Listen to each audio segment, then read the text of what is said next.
Hello, ladies and gentlemen. Welcome to another episode of the Father Talks podcast. I'm your host, Mike D. I am here with the man, Kenneth Alexander. Kenneth is an award-winning entrepreneur, author of The Successful Man, International Men's Magazine contributor, and and speaker exploring how boys are conditioned to disconnect from their emotions and equate worth with performance. Kenneth, thank you for coming on the show. We need you. Thanks so much, Michael. I really appreciate the introduction, and I'm very happy to be on the show. We're thrilled Uh, to have you. yeah, I think that what you're doing is needed. Listen to the show, and you bring on some very interesting guests, and I was really anxious to get on the show and chop it up with you. Well, I Uh, appreciate it. Listen, again, I am I'm ex I'm ecstatic about this because again, like I told you, you know what? I love the diversity in the show, and I wanna have some more adult black men on the show, plain and yeah. simple, secret and that. And it's just because our young boys need to see more positivity. Yeah, great. Yeah, yeah. I have a couple sons myself, Yeah. but I'm a father, a grandfather, a great grandfather, Okay. and I tell you, man, being a grandfather, especially to my granddaughters, I mean, it's a joy. I have one going to HBCU right now. She's a freshman, and even when she's, a baby, we hung out and, we would go to the movies together, and even to this day, when she comes home, she'll be home for spring break, and she's gonna say, Yeah. "Hey, Baba, uh, can we go to the movies?" I mean, it's about the time that you spend Right. with them, and I have a 7-year-old, and it's the same thing. We hang out, we watch Bluey, we do a bunch of stuff, but, but but about me, I mean, that's the most important thing about me is family, Yeah, and and I and feel the and same way. right, and so I've been in a lot of spaces. I've been, um, I played high school football. I went to the Marine Corps. I played college football. I've been in. I've been out there in the corporate world. I used to work for a defense contractor. Traveled to 45 countries doing that, doing global Right. business development, been an entrepreneur, I d a lot of stuff, man. So I've seen a lot of stuff. And I have a lot of friends, and I know a lot of guys, and I've been a lot in a lot of men's spaces. And so what what I'm talking and what I bring here is lived experience.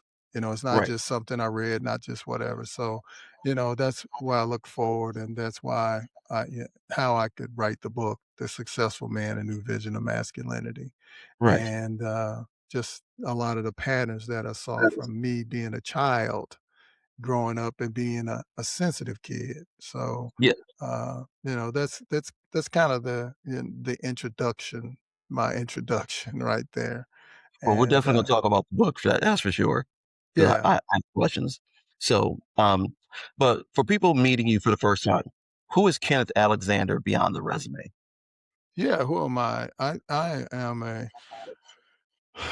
am somebody that started out as a sensitive, tenderhearted kid, and that was shut down early because Right. that's not what you see. And for the longest time, I wore a mask, but it took a while. It took me to middle life to even start working on myself and become the person that I am today. That is, and I lead with my heart Right. and try to be authentic and and just be open and honest you know, uh, uh, with whatever space I'm in. Just try to be my authentic self. That's who I am, and I'm a guy that, like I said, I just kind of lead with my heart and try to. I mean, I don't have a problem with going first. Expressing emotion or expressing and just I am who I am. I mean, when you see me, I don't I used to wear a mask and I don't wear a mask anymore. And I can tell you without hesitation, that is something I'm striving for, is to be okay with expressing myself however I want to. And that's been something I've always struggled with my entire life, because I grew up, boys don't cry, get up, stop whining, nah, nah, nah, nah, you know, men are this, men are that, and it's just something that's always stuck with me for so long that fortunately for me, as a father, I didn't push that same thing on my boys, you know, and it's something that it's been a process, like I can tell you right now, I haven't cried in hell 15 years, you know, and that is something I need to learn how to do because it's an emotion. I know that it's a release of stress and all these other things that I just want to be able to be comfortable enough to do that. Right now it's still, I'm getting there. I feel much better expressing myself with certain people. And I think from the podcast angle, it's allowed me talking to other guys, hearing their struggle, knowing that I'm not that different from everybody else. No, And, you go ahead. know, I'm sorry. oh, no, no, you're good. I'm just saying that I understand now that I'm not so different from everybody else. There's men who have had the same struggle. They've just, they've just found their way through. Yeah, I agree with you. And I'm not pumping the book, but I did a lot of research for the book, and Yeah, as I did that, I would speak to a lot of men, and and first I'll go back to my story. As I was yeah, yeah. saying that when I was a kid, I'm one of 6 boys, and there was one girl, and she was the baby. And I Mhm. come from an inner city neighborhood. At the time I grew up, there were kids everywhere, boys, we ran around or whatever, Yes. but Oh, yeah. I was teased for being, uh being tenderhearted. Yeah. I was emotional. I could, I had empathy. I could, I think I could feel what other people were feeling, Right. but I was teased for that. And, I could get on the phone and call my little brother today and he said, yeah, yeah, and, calling me by my nickname and say, yeah, he was soft. He was this, he was that, Yeah. at that time. But so in order to protect yourself, you have to put on a mask. Yes. You have to wear it and you can't show that emotion. And after wearing a mask so long, you and so the thing is what you have to do is you have to disconnect from those feelings. And Right.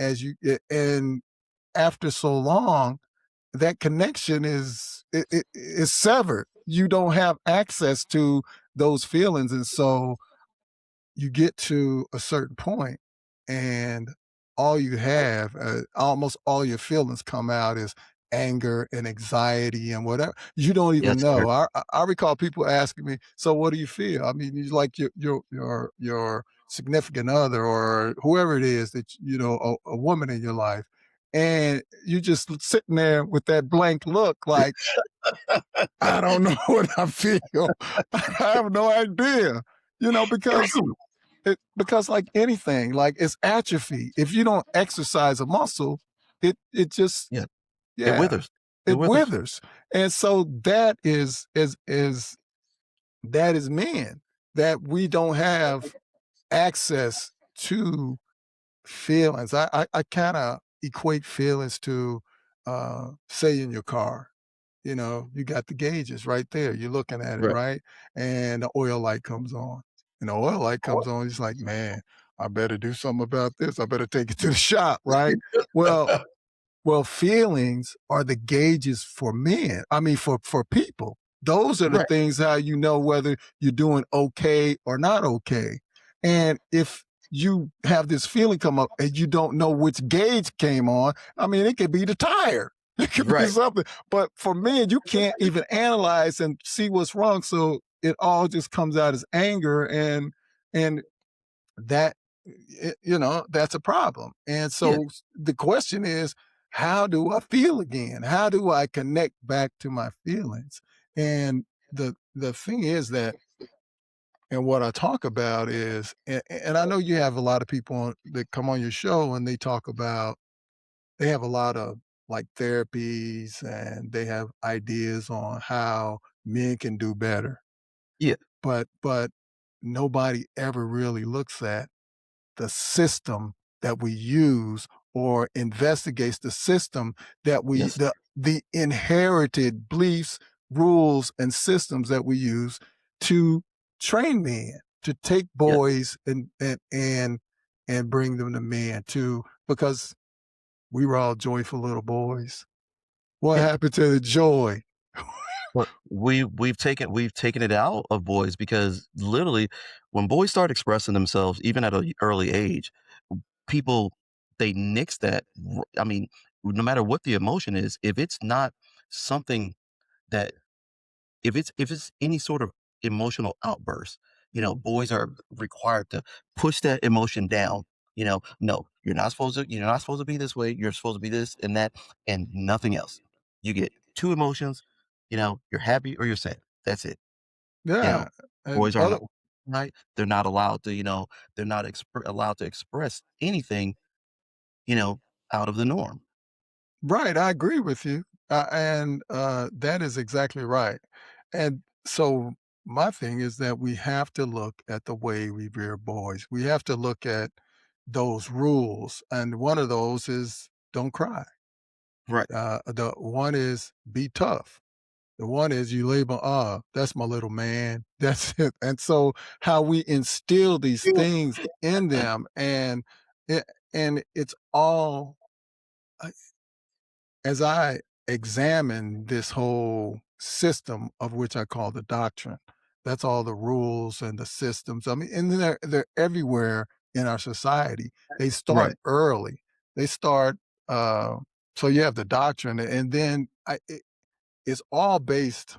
And a lot of men don't want to hear this, but it's really starts in the foundation of it is patriarchy, and and built on patriarchy, I have like these these 7 pillars that I have that kind of that I discovered that we use to, basically train men. I mean, so like competition, dominance, emotional suppression, these are all the things, scarcity, polarity, external validation, and hierarchy. I mean, and Okay. if you look in our world today, all of that is just alive and well. And if it's patriarchy, Yeah. we're the ones doing it.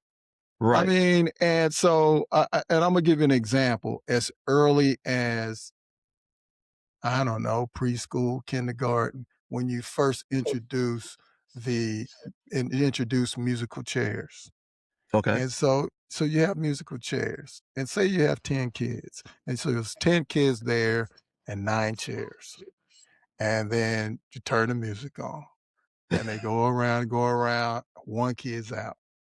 He's like, "Man, I didn't get a chair. What happened?" So the next thing you know is you come down, you go through all the rounds, and it's one kid with a chair and he's sitting there. And so what are the kids learning at this early age? That there's not enough seats at the table, and they're learning scarcity, and it's not Right. enough to go around. And I gotta get out here and you know I gotta hustle and grind, and so the next time I play this musical chairs game, I'm gonna get me a seat. Right. That you could. So you introduce competition, you introduce scarcity, and all of those things, and it starts from there. That Right. the chase for Begins. success and the chase for wealth and the chase to belong, it starts right there from kindergarten or Right. And wherever I you. thought Yeah. about that. I never thought about that. Right. So And it's so many of these little things that we do, and how we just introduce kids, to competition and all these things. Or every time, okay, if you do this certain thing, you can be the line leader, or you can be right. the what, or the gold stars and everything. And you introducing all these things in the classroom, and you do it at home. And when you're talking about being a good little boy, or that's my good little boy, I mean, Right. so you're introducing conditions for love, conditions for, and that just the, it's in you. It's invisible, Right. but yeah. So Yeah. go ahead. Oh, no, no, I'm just saying I feel like men, especially a lot of guys that I've talked to, as of late, a lot of guys they feel like they don't receive love unless it's under certain conditions, or they can't express love, you know, unless it's under certain conditions, you Right. know, Yeah. and Yeah. that's a no-go. Yeah. I agree with you. And but you have to, love. I mean, everything starts from inside you. I mean, Right. and and to be able to even accept love, you know. So, Okay. uh, but this whole we start out chasing and love, looking for everything outside of ourselves, looking for success outside of ourselves, looking for happiness outside of us. And that's the path that we set the kids on, is to look outside yourself. And you tell them, oh, to be successful, go to school, get a good job, get a good house, marry a wife and whatever. And Right. that's how you get there. But like you already know, and like I know, and that's what set me on, like, to even look at all this stuff. You look around, you have all the stuff, you have the family, and you feel empty inside. Yes, And sir. you're trying to Yes, figure sir. out, well, what happened? And they told me this is the way. This was how I was supposed to get here. And look, so I'm looking and my wife's not happy with me, the kids, we're not getting along that well. What's up? I mean, that's where I was. That's Right. where I was. I looked around and I had achieved so much stuff. And one was, you mentioned it. uh, You mentioned it today, and I think you mentioned on last year about performing. Yep. We set kids on a path to performance, and that's the way. And then you've done all this performing, but it's all outside of you. So how do Yeah. we like look inside, look in the mirror, and how can we like follow our own path? And that's the authenticity.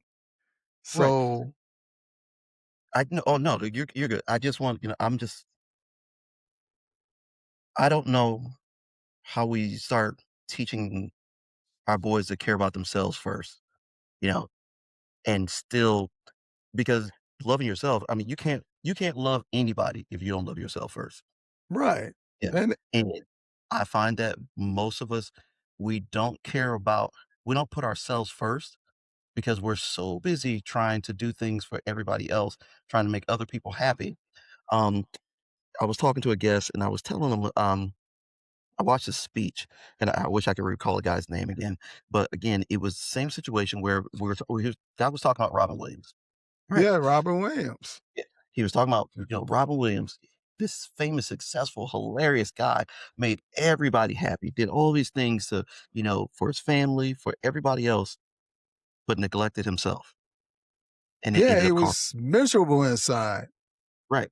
And you would think, and because when we see people on the outside, famous people, you think, man, they got it all. They got money, stardom, fame, everything they could possibly want. But these people are trouble because they don't love themselves. They haven't loved themselves at all. They've been busy performing for everyone else and have done little to nothing for themselves. I don't want my boys to be that way. I don't want my girls to be that way, you know. And I know I need to fix me before I can help other people. Right. And I'm gonna go back to this model of success that we have offered our kids, that we kind of set them on, is this. Because right now, you look around, man, they used to want to be a millionaire, now they want to be a billionaire. Right. And if you look at the millionaires and billionaires, and I don't want to call call any names, but guys that are billionaires or whatever, they're still chasing money.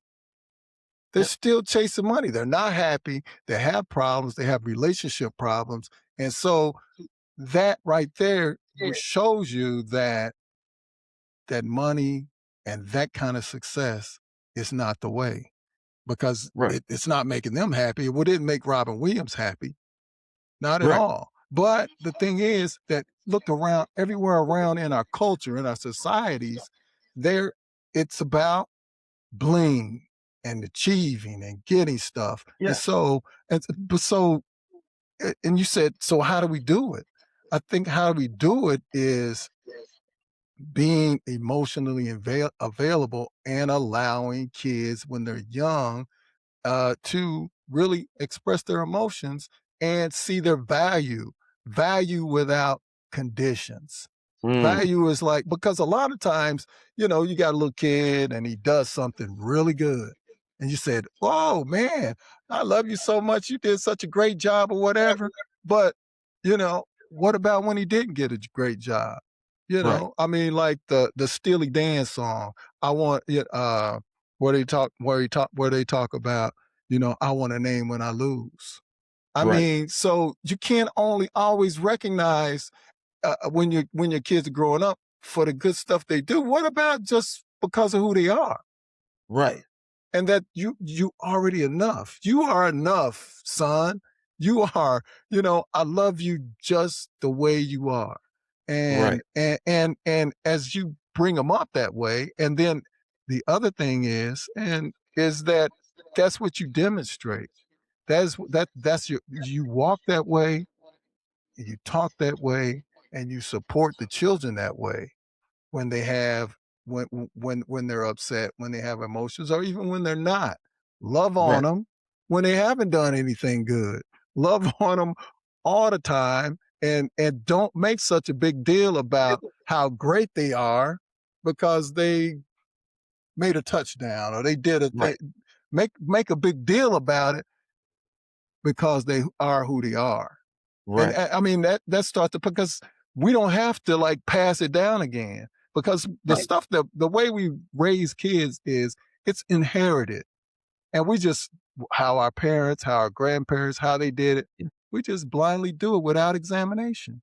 Right. Well, I can tell you, my parents, love my parents to death. They were great people. They were phenomenal providers. We never went without. The problem is that my parents, because they worked so much, they weren't involved a lot, with a lot of things that we did in school. And my parents, my dad grew up in the South. That's my stepdad, but both my parents are Southern parents, and their parents are Southern, and kids were raised, hey, you were seen and not heard. You know, my parents were the same way. They weren't very lovey-dovey. They're great grandparents, like my nephew. Man, Are we all? yeah, right. Audrey Like, might not be a listen, grandparent yet, but well, yeah. yeah, listen, they are phenomenal grandparents. I'm like, hey, where were these sweet, kind, gentle people when I was little? You know, but again, Yeah. my parents are phenomenal people. I wouldn't ask for anything better. Just maybe to be hugged and told that hey, I love you more often. That is probably my biggest thing right now, because I've struggled so much searching for connection, and feeling that, in all my relationships, I've never felt that connection. It took forever for that to finally happen for me, and feeling like I was enough, and that's still extremely hard to admit to, but that feeling that I was enough has been my biggest issue, as an adult. In every relationship I've ever been in, I've never felt like I was deserving of love. And that has been something now that I've slowly been working on, you know, talking to people, understanding my own emotions, understanding why I am the way I am, and it's getting better. It's a process. It didn't happen overnight, and I'm not going to fix it overnight. Right. It's a journey. It's a Yeah, journey. It's not a destination. And from where we started, right, it's things are gonna come up. You're not gonna figure it all out all at one time, but you can just keep trying. I mean, and especially I think you said it is that it starts inside you. It starts in the mirror. It Yeah. starts in it starts with loving you. The only way you can allow other people to love you or feel worthy of love is that if you love you. And that's where it all starts, and it blooms from there. Right. I mean, you are, or your life is a mirror of who you are, and as you change who you are, everything around you is going to change. Yeah. Yeah, You get it. yeah, yeah. Yeah, it's a mirror, and Yeah. my doorbell's ringing. I'm sorry, I don't know if you Oh, heard no. that or not, It's all but good. It's all yeah, good. but that's the key, and uh, that you know, you whatever you are is what you attract. Yeah. Whoever you are is what you attract. And as you change you, then things get better, your environment gets better. And Right. the thing is and going first is really important. And because when you go first, and I say go first with emotions Right. or and be emotional, but guys really have to feel safe to expect to express emotion. I mean, Right. even with your woman, Right. or whoever your partner is, you Right. have to be And able to express or feel that you can uh, express emotion. I mean, yeah. not express emotion, but feel safe to do it. Right, and most of the time we don't, No, we if we're like don't. we don't feel safe expressing emotion, and when we do, it has to be with the right person, because the minute we express emotion and then that emotion is turned around on us, you won't ever see that from us again. No, no. I You'll mean, never and see that. yeah, I spoke to a woman's group the other day, Mhm. and a women's group, and I mean that's one of the things I was sharing with them is that you already know men have an issue with communication. I mean, Right. with the because I did a poll, and almost out of 200 women that took it, they all said communication was an issue for men. So and I'm saying, yeah, I mean, it is an issue for men because a lot of times men don't feel safe to communicate because again, that you have to have an environment where you feel safe to even Right. have that conversation. And what you just said is there's a fear that it'll be coming back, that it'll come back on you when you express how you really feel. Yes. And a lot of times guys won't express how they really feel because they have a mask on, and sometimes it's fear that if I let somebody really see me on the inside, that they won't like me anymore, Yeah. or they'll think I'm crazy, or they'll think I'm weak. I'm just about to say they'll think you're weak, and Right. that is the big thing that I hear from a lot of guys is that I cannot, tell my girl how I really feel about this because, it's going to turn into something else, or she's going to not have faith that I can, handle certain, like if I tell my girl that, I'm worried about losing my job, you know, then she's gonna be she'll look at me like I'm weak because I'm nervous or I'm scared, but that's not the case. I'm just expressing her, hey, this is a concern that this could happen, but I'm gonna take care of it. Right. I mean, Yeah. so the thing is you have to have the ability to, because holding it in is just gonna mess you up more. It's gonna cause you anxiety. It's gonna Yeah. it's gonna lead you to some kind of illness. But not being able to communicate what what you're feeling. Right. Because and you had the somatic guy on your last show Yeah. about how the body stores everything. And Yes. when you storing things like in a body, it it becomes illness. And so Yeah. that's why you see so many men that are like stressed and they have high blood pressure and they have all these Heart things attacks. because Yeah. they don't feel safe enough to express their feelings. And I mean, sometimes you got to look at, am I with the right partner when I can't share what's But many of us will not, and I don't want to. I don't want to say his name, but I have a family member who he spent a long time in a relationship that was extremely dysfunctional. You Mhm. know, for a while, he was the breadwinner, took care of everything, and then he was out of work for a little while. Company bought him out. So he was out of work. He was home with the kids, doing the things that she did for a while when she went back to work, and he was home with the kids. But suddenly he's not a man anymore because he's not working. Yeah, But and for the last 10 years, I've been that person. I'm just down on my luck right now, you know, and I'm less of a man because I'm doing what you have been doing. You know that no, I understand completely what you're saying, but and so the doctrine affects us all.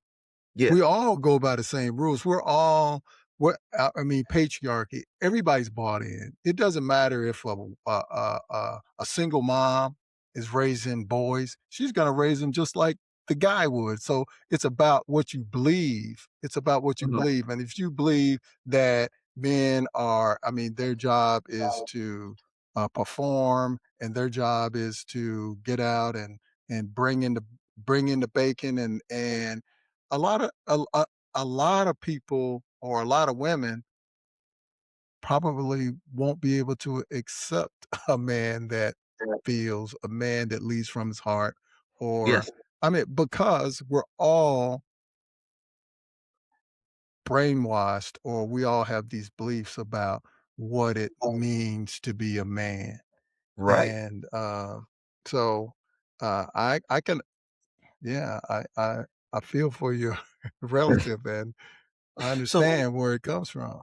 yeah. So let me ask you a question. Why do so many men tie their identity to performance, money, dominance, or status? Well, they tie it to that because that's what they've been taught is that's how you become successful. And Okay. and all the images they see, all the images, if you look on TV, radio, wherever, it's all about stuff. It's all about look at all the shows you have on there. You look at the the game shows, Right. the dramas, the whatever. Now they came up with a you know, a new, black soap opera, Behind the Gates, Beyond the Yeah. Gates. I mean, and look at all the just look around. I mean, so this is all the images. You look at I mean, especially us, and I'm so bothered by a lot of our programming, but it's all Yeah. about the hustle, the grind, the bling, the whatever. And so Right. this is what I mean. You look at all the generations. We got you got Gen Z, millennials. They're all coming up with this.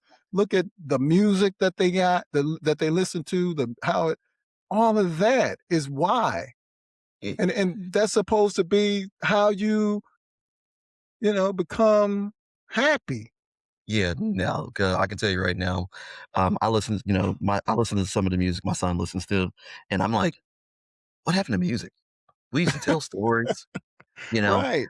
I mean, music used to be, storytelling about, men being real men, about men, you know, and I mean, hey, it's all right. We're both adults, but I mean, there used to be songs about making love and, how we, raising a family.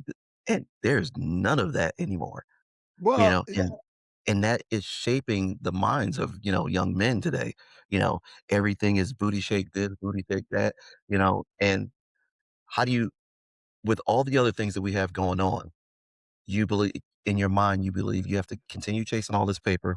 You have to you need you know, if you don't make a certain amount of money, you can't find you can't find real happiness, and that's just what we get through some of our music. but I mean, that's that is one reason why. Okay, for one is, and that when you look at the people that are collecting all the paper, you Yeah, know, all these billionaires or whatever, there's more than there used to be, and look what they own and look how they did it. I mean, so it's a lot of it, especially our music, was yeah, intentional. It was intentional. Um, in the 80s, I mean, in the 90s when, right. we went from, you know, clean rap or whatever to the B's and the H's Right. and the paper and the killing and all that. And why I say it's intentional because that's what the studios, so that's what the labels would pay for. Yeah. That's what And they would pay for. And it's then primarily it's our people though. It I is know we prime let them hijack it, but yeah, but yeah. it is ours, and that goes back to how you make it. It goes back Right, to the doctrine is okay. I don't care how I make the money. I just need to make the money. right, I don't care how I get the big house or the big car or whatever. I just need to make the big car, the big money. And then when people come out in the 90s or whatever and speak out against it, then everybody's saying that, ah, man, you just a hater. You just a yeah. this. But look what it's done to and what it's doing. And To our so, I to mean, our society, to our people, but a it's not lot of us go ahead, I'm sorry. no, you're good. But a lot of us covet it. I mean, so again, well, kids, they watch you. It's not about what you say. And so when you clicking on the TV at night and you looking there and you watching these same programs, I mean, and I would just come out and say it, you watching all these, especially our programming, and Mhm. it's all about gangs and it's all about crime and it's all about Yep, bling and it's all about violence. And look at the people that are propped up on the TV today as our, uh, our representing our community. right, And you see who they are. They're on The Voice. They're on all the talk shows or whatever, and they made their living by the B's and the B's and the H's and right, whatever. But we still, and they got all of these shows on TV. People are telling us who we are, whatever. And right. then we sit down and we're watching those shows at night, supporting it and all this kind of stuff. Yeah, And I say yeah, we, the big we, but a lot of us are. And so, how can you tell your kid not to that this is the way, but you covet and you watch and this is the entertainment and whatever that you right, doing? I mean, this is part of the system I'm talking about. That how the music, the everything, all of that is part of why our millennials and why our Gen Zs are chasing money and why they can't seem to find a way. right. And I think this is more important than ever that men get together and have these conversations because if we don't save our kids, nobody else is going to do it for us. No. Yeah. And that is just a statement of fact because if we don't step up, do our job, as fathers, uncles, brothers, whatever your role is in a young man's life, if we don't do it, they're outside people will continue to profit off of us and shape the minds of our kids. Yeah. And the thing about it is the first step is we have to take a look in the mirror and really Yes, sir. discover who we are. How how does our walk align with what we really believe or what we truly believe? And where did all those beliefs come from? I'm just Right, saying. So if we start, because that's the first place you have to start is you right, and how you align with uh your beliefs, how you align with your values. So, and then from there is how we all come together as men and accept, we have to accept what we've done in the past. We have to own up to right, the damage, when we look back at the wake, look back at our wake and see what I mean, but we just have to like accept it. It's okay. Forgive yourself or whatever and just move on.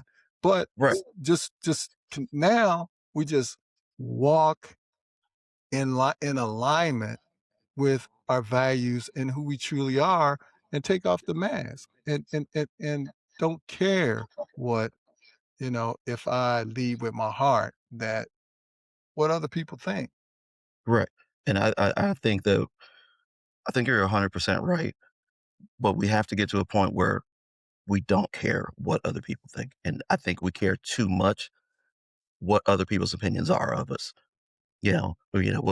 What, you know, my neighbor's got this, my neighbor's got that, and I'm still struggling, to get something, you know. Yeah. So, and I would also like to, I would like for us to stop confusing, vulnerability with weakness, you know, because, and I'm telling you, I'm one of those people, that anytime that I felt vulnerable, and I think this is part of the reason why, like, I struggle with crying so much because when I'm when I feel vulnerable like that, you know, I feel like I'm being weak, not doing the things that I need to be doing because I'm wasting time crying or I'm wasting time being overly emotional when really the definition, should be, a man who is okay with handling his emotions in any way. That would make you more of a man than hiding, you know, your emotions. I totally agree with you because allowing yourself, and so so vulnerability, when you look at the definition in yeah, I mean, in the dictionary, it does. It's like being vulnerable. It's being that, you're at risk of something happening to you. But so I, I don't talk about it as being, I don't use the word vulnerability. I talk Mhm. about it as having an open heart and Okay. leading with your heart. I mean, so connecting with your heart. Quiet as it's kept is that your heart sends more signals to the brain than the brain sends to the heart. Mm, And your heart does more than just pump blood, and it's a powerful organ. right. And when you lead with your heart, you leading with strength. And you don't want anybody out here running around and just thinking, because thinking is all ego. Your brain is all ego. You want people to be able to discern. I mean, you get discernment and all those things come from your Mhm. heart. So you want a man that can lead from the heart, because a lot of crazy, because the thing is that if you don't have access to your feelings, if you can't be in touch with your heart, you don't have a path to empathy. Okay. And so when you don't have a path to empathy, you can drop bombs on a whole bunch of people, killing them, and then you doing chest bumps and slapping high fives, Gotcha. because you don't have access to empathy. You don't have access to compassion for other people. You want a Right. man strong enough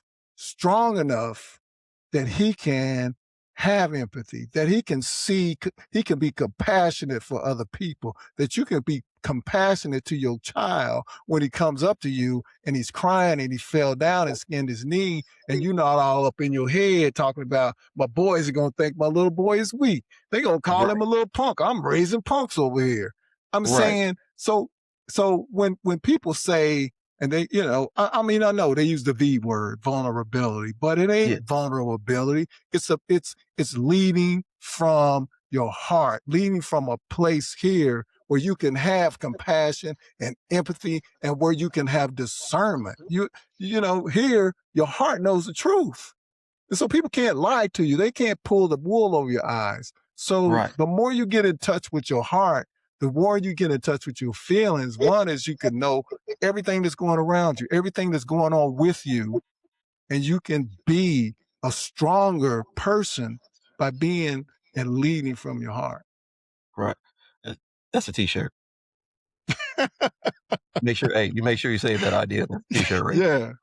Yeah, yeah. So, um, what are fathers teaching their sons about manhood without even realizing it? Man, you te- every whenever you whatever you're doing, however you show up in a space, if it's with your friends, with your boys come by, whatever, the kids are watching you, man. So if you Right. guys are talking about, woo, look how good that woman looks, you're teaching them how to objectify women. You're teaching them to Mm, chase. You teach them how important that car is for you. You're teaching them how, woo, man, the house. You are teaching them all those things. I mean, I I listen to a lot of different music and a lot of different genres. me too. And just like there's a country song, and I talk about it in my book, is watching you.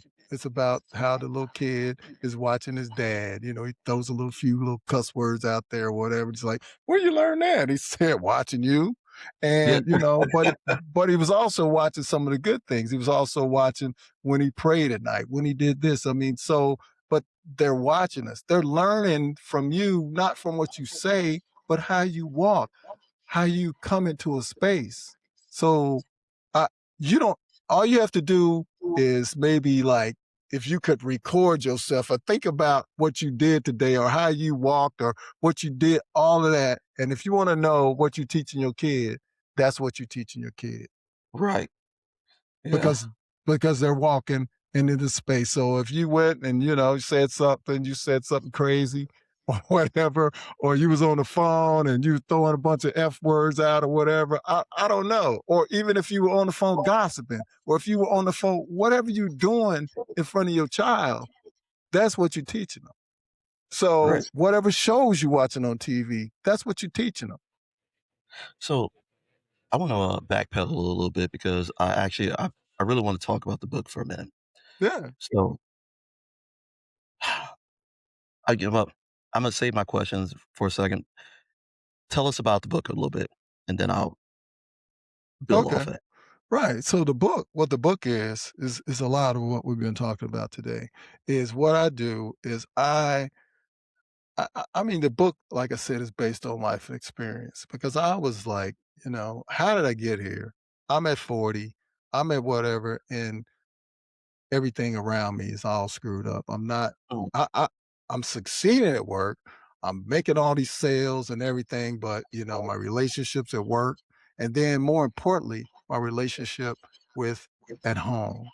My wife, my son. My son's calling me at work and he's saying, "Hey dad, when are you coming home?"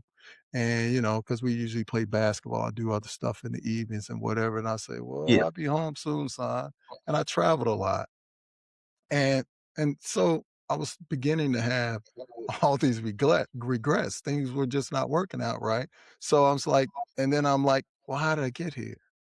So I ended up with a coach and from work. They said, I'm having problems with all these other guys, but I'm the one that ends up with a coach. But that's the best thing that ever happened to me, executive coach. And I had a choice of three, but one was more of a life coach. Mm, And she really she introduced me something called the Enneagram, and that's my personality type, and I'm a type 3, and I'm the achiever. But okay. and I she showed me how I was out here performing, and I was thinking like everybody must think like me, and I'm out here, I'm bringing home the bacon, I'm doing this, I'm making a life for these people. I mean, so how come they don't how come they don't see all the work I'm doing? But they didn't care about all that. All they wanted me to do is just be there, sit there, Right. and spend time with them, and just not perform, but be present. And Right. so I started working on myself, which I've been doing for over 20 years. And then after all that, I start seeing the problems that my son, nephews, whatever. So I decided to write a book. And I decided to go back and look at at, and there's a I was in the manufacturing industry, Mm, and there's this guy named Deming. He's a mathematician, statistician, and he says if the majority of people, or say the majority of say widgets or whatever is coming off assembly line, if they have the same problem, then it's not the people, it's the system. right. And then so I'm looking at if the majority of men have issues and they have problems and they're disconnected from their emotions, it's not the individual man, it's the system. So I decided Mm, to go back and look at the system that we are using to rear men, to change men. And so I look at the system, outstanding. how we and then the effects it has on men, us, which is more importantly, because and then from there, all our relationships, our communities, and the world. And then I offer a different vision of success and how to do this thing and some practices to to get there so we can discover who we really are, so we can live more authentically, and so we can get back in touch with and lead with a heart. I mean, so that's the book. It just takes you on that. This is how we're doing it. This is the Right. effect it's having. I mean, you can look around the world today. That is the effect that it's having on us. And because man, there's so many guys that feel the same way we do or got to a place where we do. It's like, what's it all Well, for? and that's the thing is that is we have to start leaning on each other. I grew up in Jersey, and Yeah. back in the day, it was, I couldn't go anywhere Mhm. without somebody if I was doing something out of line, Right, somebody right, they would stop and be like, "Hey, I know your grandfather, and I know you ain't supposed to be doing that."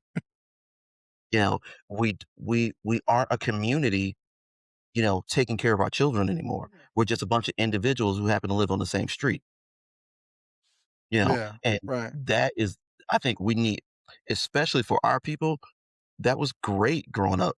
Like, I never got into anything, I was the kid who could go to the bar and grab a pack of cigarettes from my grandfather because, right, hey, right, they knew my grandfather, but we don't have the same sense of community anymore, and I think especially for us, you know, get being in this, I love this country, but being away from heritage, belonging,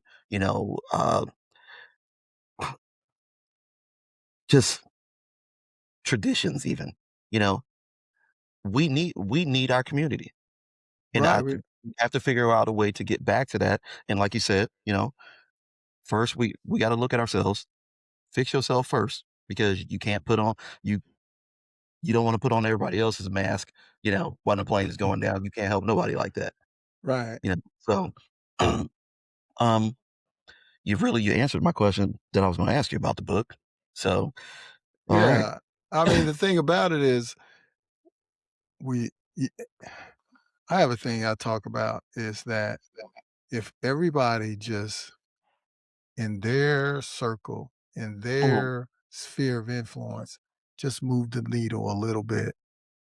That's what it takes. It takes Right, all of us doing what we can do in our circle, in our environment, and that is what's gonna change the world.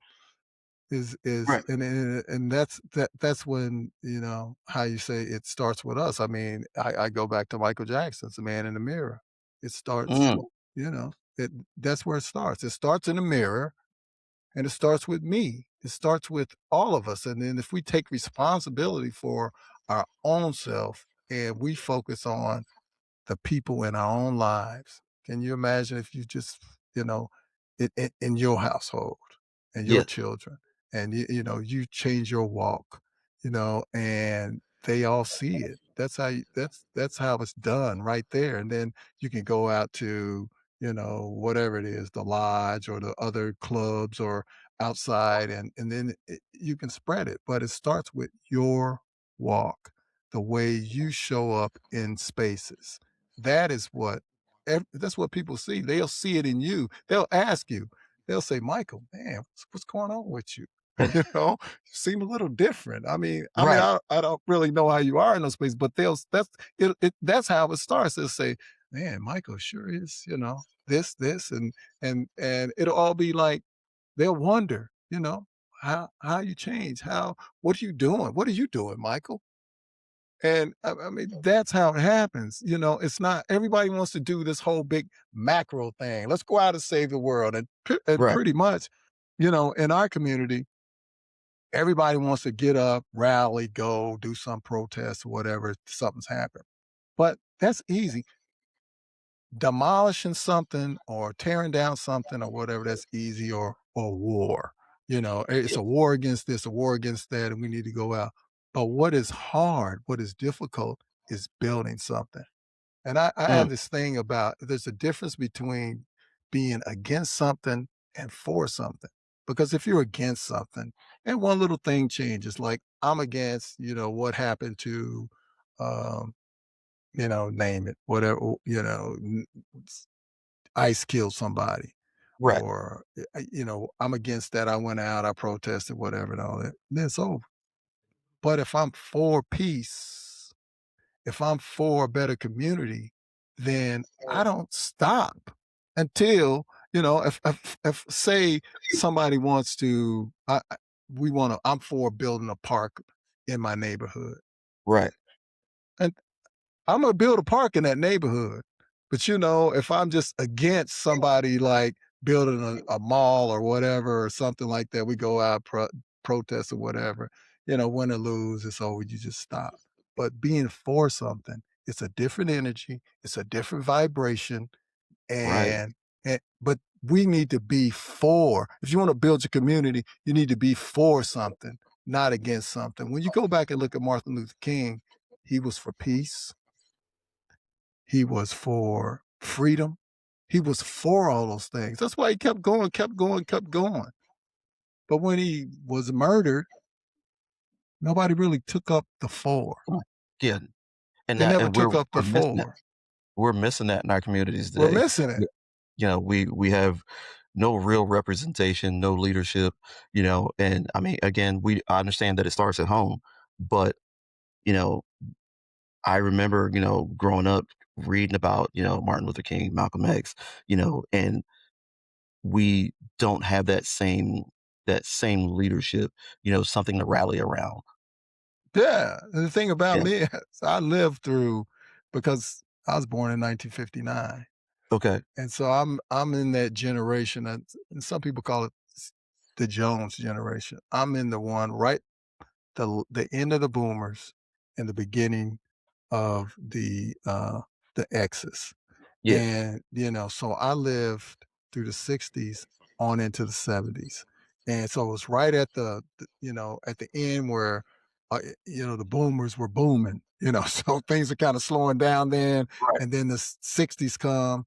And then, so it just, we kind of have a different perspective. And I was there when all this stuff was going on. Right. And, as at 9, 10, 11 years old. So, Y uh, it's kind of a different perspective and just live through it.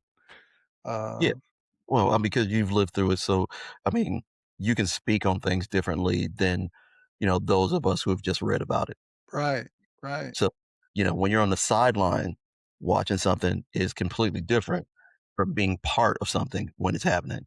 Mhm. So you know, again, I talk to a lot of my family members about, these things, and I just all I c at this point, all I can do is, you know what, try to do better than I did yesterday, every day. Is just try to keep doing better, you know, and this is this is part of trying to be better, trying to do better, leave different opinions of who we are as men and who we are as people. You know, this is my, thing that I want to be a part of, you know. So with that being said, final question. Okay, go ahead. Sure. If you could speak directly to boys before the world hardens them, what would you want them to hear from you? What I would want them to hear from me is to follow your own dreams and be your authentic self, and don't Ooh, really care about what other people think, because everything you need is in you. You don't have to perform. You don't have to do any of that. And if you go through this life and you follow your own, because you're here to follow your own path, not your mom's, not your right. dad's, not grandpa's path, none of that. You're here for your own path. Just really be in touch with who you are, discover who you are, and you'll be fine. Follow your Outstanding. own dreams. Outstanding. Ladies and gentlemen, Mr. Kenneth Alexander, author of The Successful Man. There it is, ladies and gentlemen. Kenneth, thank you so much for coming on the show. Listen, I would like to stay in touch. I'm going to follow you on all the socials that I can. Maybe it might be a little stalkerish, but I definitely want to follow, what you're Well, let's doing on connect. Let's social. connect and Yeah, have some conversations, yes, man. I thoroughly enjoyed this, and I would love to have you back on. And maybe bring some additional guests on just so we could have an even a more in-depth conversation too, because then we get some additional views and whatnot involved in the conversation. So again, thank you so much for your time. I appreciate it, and we definitely gotta have to stay in touch. All right. Well, thank you so much. All I right. really appreciate you and for giving me the opportunity. Yeah, absolutely. We'll do this again sometime very soon. Take All care of right. yourself. Thanks Have a a good lot. one. Bye.